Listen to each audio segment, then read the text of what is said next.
কেন, কি হয়েছে? ও শাক বাজালে? ওর তো কোণের তরফে থাকার কথা। ও এখানে কি করছে? একদম শাকে ফু দেবে না তুমি।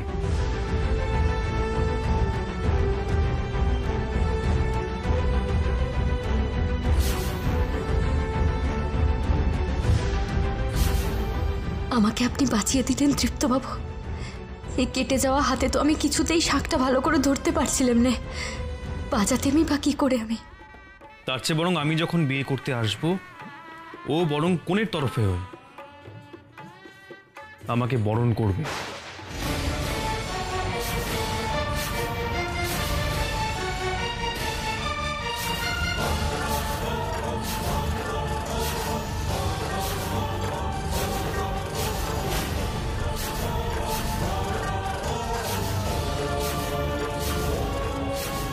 না দীপু, কি বলছিস তুই? ও বরণ করবে তোকে? এরকম শাস্তি দিস না মেয়েটাকে, দোহাই তোর। দীপু তো ঠিকই বলেছে প্রতিমা। নয়নে তো কোনের তরফেরই কাজ করার কথা, ইনফ্যাক্ট ও তো নিজেই কাজ করতে চেয়েছিল, তাহলে শাস্তি দেওয়ার কথা উঠছে কোথা থেকে? না রে দীপু, তুই যা চেয়েছিস তাই হবে, সব তোর ইচ্ছে মতো হবে। তুই শুধু আমাকে বলবি তুই কি চাস, আমি তোর সব ইচ্ছে পূরণ করব। আফটার অল তোর আজকে বিয়ে।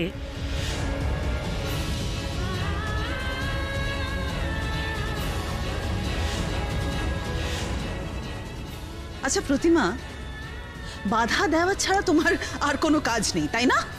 দীপু, সংযুক্তাকে প্রণাম কর, বল মা আমি তোমার জন্য দাসী আনতে যাচ্ছি। যা প্রণাম কর।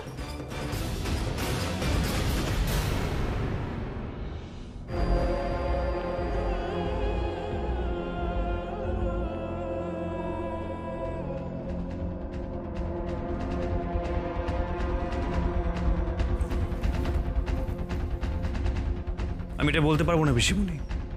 বাবা, পিসিমণি দেখেছো, দাদাভাই জেসমিনকে দাসী পর্যন্ত বলতে চাইছে না। একদম ঠিক বলেছিস পিকু। আমি সিরিয়াসলি না জেসমিনকে দাসী বলতে পারবো না, কারণ দাসী তো বাড়িতেই রয়েছে। আমি বউ আনতে যাচ্ছি।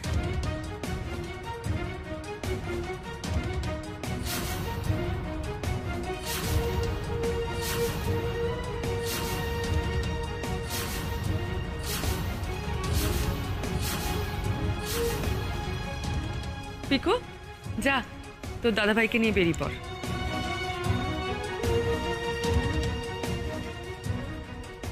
আরে বাবা, এভাবে দাঁড়িয়ে থাকলে হবে নাকি?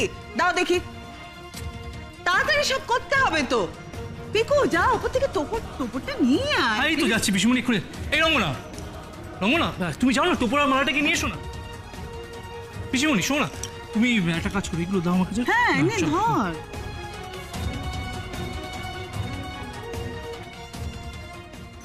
আর মাত্র আধ ঘন্টা সময় আছে নয়ন, তারপরে কিন্তু আমি এসে বিয়ের পিঠেতে বসে পড়ব। সাধ্য থাকলে তার আগে প্রমাণ আনো। আশা করি বুঝতে পেরেছো। চলবে গো। হ্যাঁ দাদাভাই, পিসিমণি আসছি আমরা।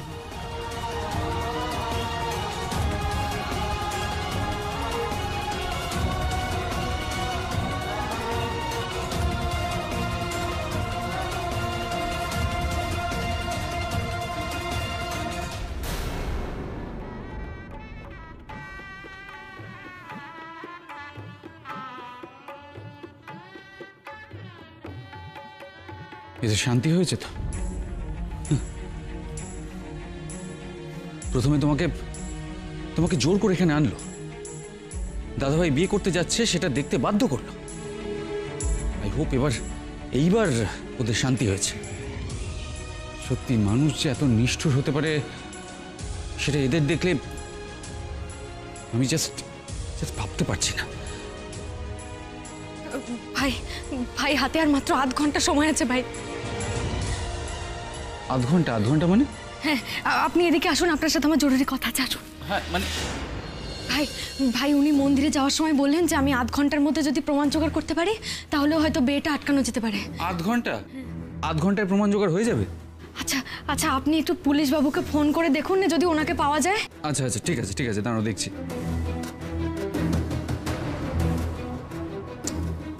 কি বাবা, ফোনে তো পাওয়া যাচ্ছে না। পাওয়া যাচ্ছে না, কিন্তু ওনাকে যে পেতেই হবে ভাই। উনি প্রমাণ না নিয়ে এলে যে আমি বেখানা আটকাতে পারবো না ভাই। বৌদিদি তুমি এত উতলা হও না, দাঁড়াও আমি বরং একটা কাজ করি। কি কাজ ভাই? আমি বরং থানায় চলে যাই। মানে এরকম তো হতেই পারে যে ওনার ফোনটা খারাপ বা নেটওয়ার্ক প্রবলেম হচ্ছে, তাই জন্য ওনাকে পাওয়া যাচ্ছে না।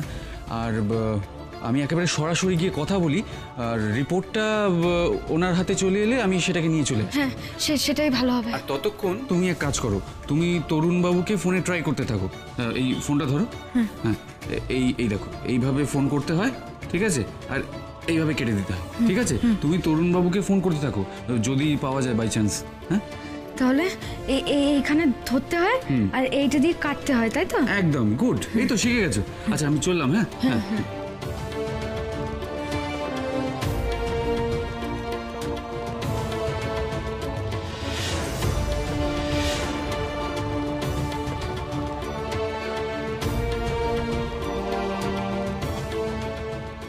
এ বাবা, এ তো পুলিশ বাবুর গলা নয়, এটা তো কোনো মহিলার গলা।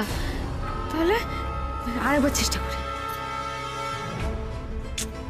আগের বার তো হলো, এবার হচ্ছে না কেন? আর ফোনটা কাটতেও তো পারছি না, কাটা যাচ্ছে।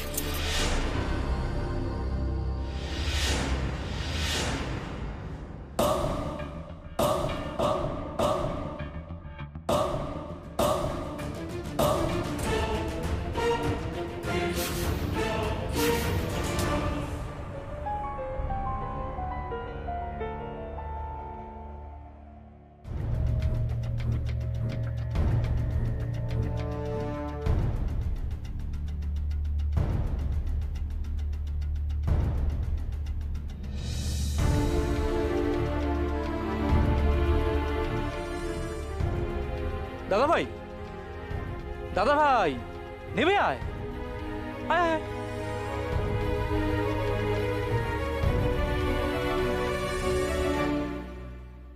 চ।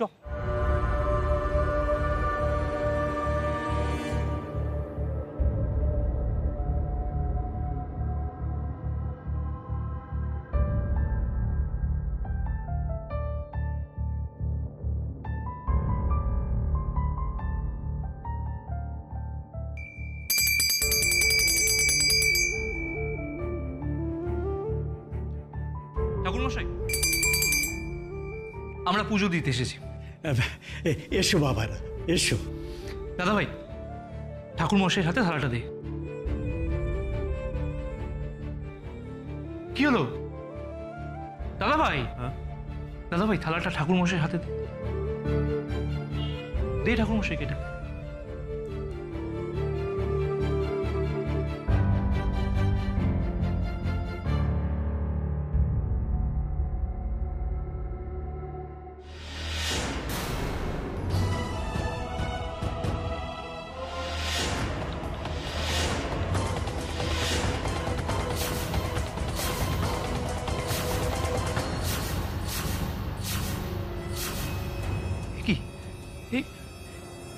এই প্রদীপটা নিভে গেল কেন?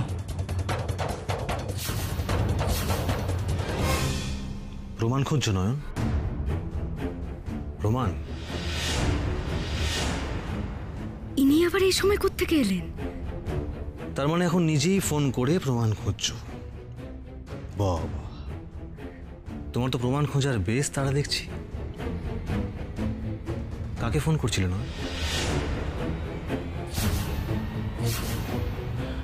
আচ্ছা নয়ন, তুমি যাকে ফোন করছিলে সে যদি এখন সজ্ঞে থাকে, তাহলে সেই অবধি তোমার ফোন পৌঁছবে তো?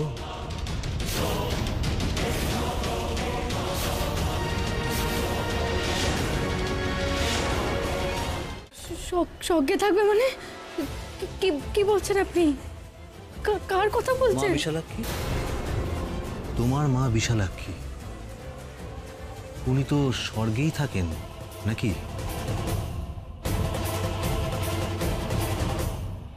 কাকে ফোন করছিলে?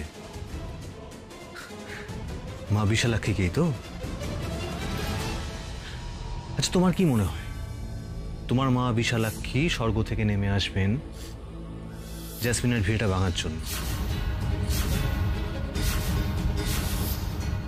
কিন্তু স্বর্গ অবধি তোমার ফোন পৌঁছবে তো?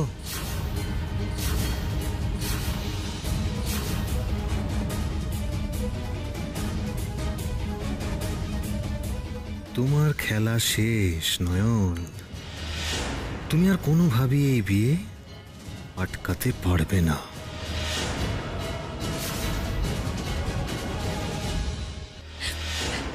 মাগো মাগো, এইটুকু সময়ের মধ্যে আমি কি করব মা? এদিকে পুলিশ বাবুর সাথেও তো যোগাযোগ করতে পারছি না। সবাই আবার বলছে আমি পারবো না মা, বিয়েটা আটকাতে পারবো না। কিন্তু আপনি তো জানেন মা, বিয়েটা না আটকাতে পারলে যে সর্বনাশ হয়ে যাবে। একটিবার আমাকে দেখা দিন মা, দয়া করে আমাকে দেখা দিন মা, আমার সামনে আসুন, বলে দিন আমি কি করবো মা। তৃপ্ত বাবু যে কোনো কথাই শুনবেন না আমার। একটিবার আমার সামনে আসুন নে, দেখা দিন নে মা, আমাকে দেখা দিন নে। দেখা দেবেন না তো আমাকে? আপনি দেখা দেবেন না? মেয়েকে এত বড় বিপদ থেকে আপনি উদ্ধার করবেন না মা? দেখা দিন আমাকে, দেখা দিন মা, দেখা দিন মা। নয়ন,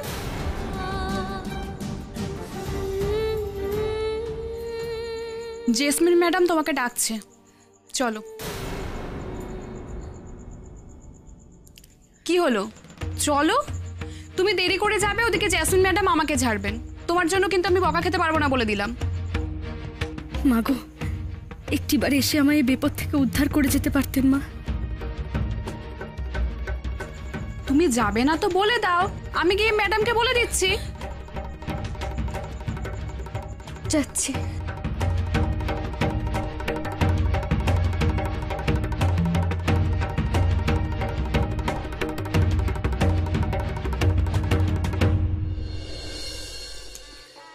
নয়নের মুখটা যদি একবার দেখতে না, দীপু একেবারে ওকে চুপ করিয়ে দিয়েছে।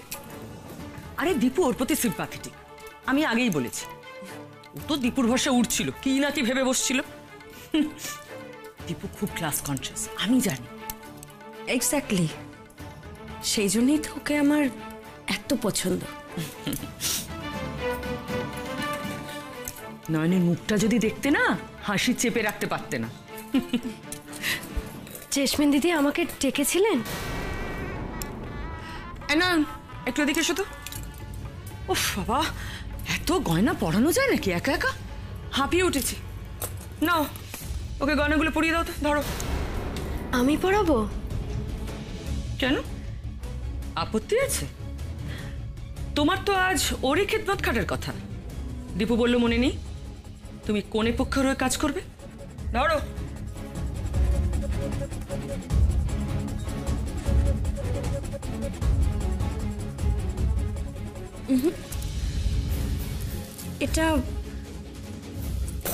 এটা না, তুমি এই নূপুরটা আমার পায়ে পরিয়ে দাও।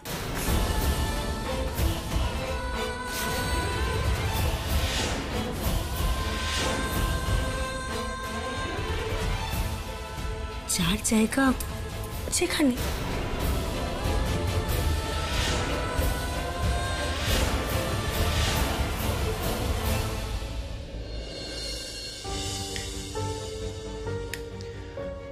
ভালো করে পুজো দেবেন ঠাকুরমশাই।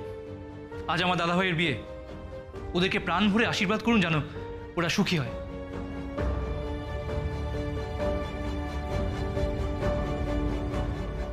হ্যাঁ, সে আর বলতে বাবা, আশীর্বাদ করি যেন লক্ষ্মী জনার্দনের মতো দাম্পত্য জীবন হয় তোমাদের, অটুট হোক তোমাদের সম্পর্ক। সাত পাকের বন্ধন তো শুধু এক জন্মের নয়, জন্ম জন্মান্তরে,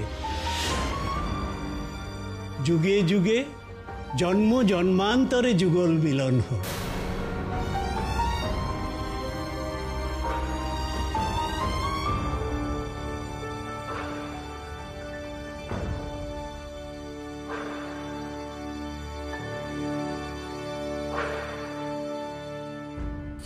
আপনি আপনার প্রতিজ্ঞা ফিরিয়ে নিয়েছেন, কিন্তু আমি তো নিইনি।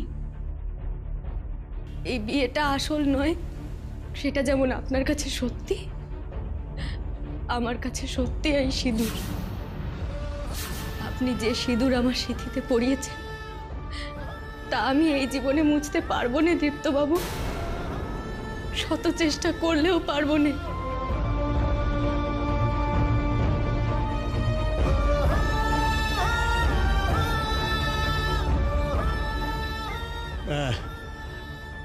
মা লক্ষ্মীর নামটা বলো বাবা। নয়ন।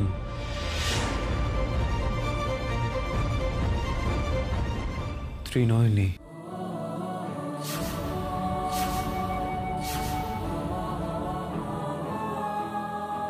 দাদা ভাই, দাদা ভাই, তুই কার নাম নিবি?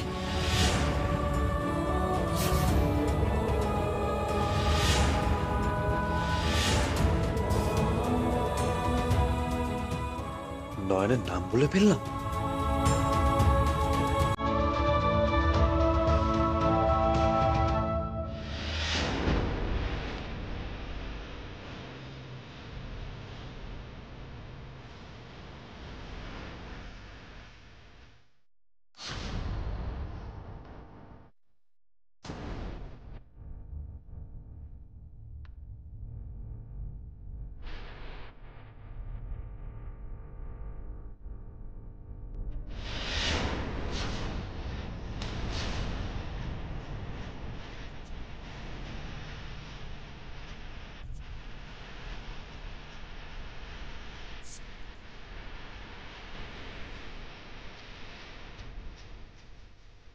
আজ তুমি আমার পায়ের কাছে পড়ে থাকতে বাধ্য নয়ন।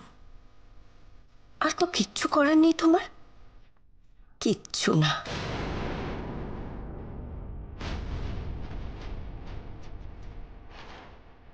বাহ, বেশ মানিয়েছে, তাই না মিসেস বাসু? খুব সুন্দর লাগছে, বিউটিফুল। আর একটা ভালো ব্যাপার হলো জানেন, নূপুর পরানোর সুযোগে ও আমার পায়ের নখটা দেখতে পেল। এরপর যখন আপনি ওকে আমার পায়ের নখের সাথে তুলনা করবেন, তখন ও তুলনাটা ভালো করে বুঝতে পারবে।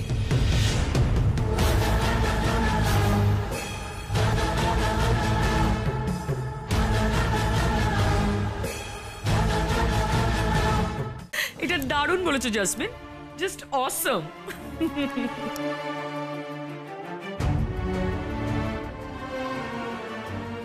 মা গো, মা বিশালাক্ষী, মানুষ মানুষকে অপমান করে ছোট করে কি সুখ পায় মা?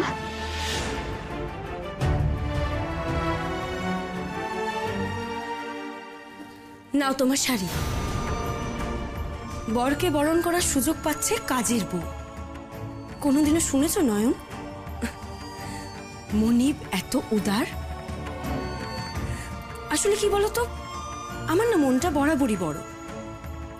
তার উপর আজ আমার আত্মীয় স্বজনেরা আসবে, সেখানে তো তুমি এরকম হতদরিদ্র শাড়ি পরে যেতে পারো না, তাই না? তাই এটা পরে নিও।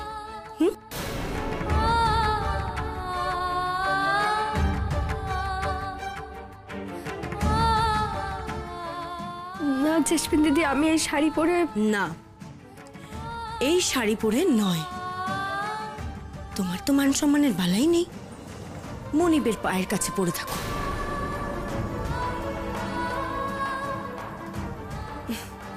কিন্তু আমার তো আছে, আমি তো মনিব।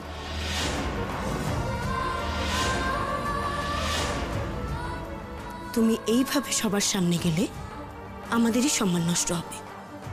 তাই কথা না বাড়িয়ে এই শাড়িটা চুপচাপ পরে নাও।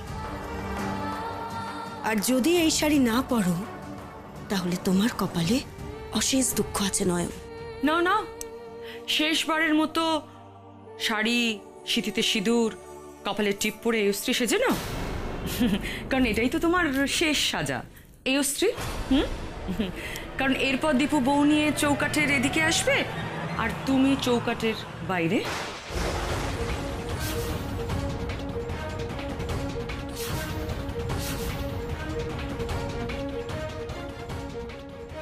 আজকের পর থেকে তো তোমাকে এই বাড়িতে আর এক মুহূর্ত টিকতে দেব না নয়ন, না আমি না দূর্বা।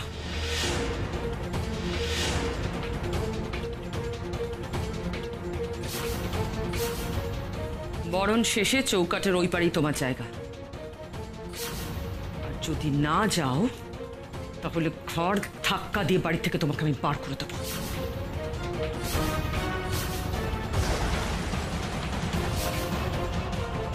অলক্ষ্মী বিদায় করব আমি।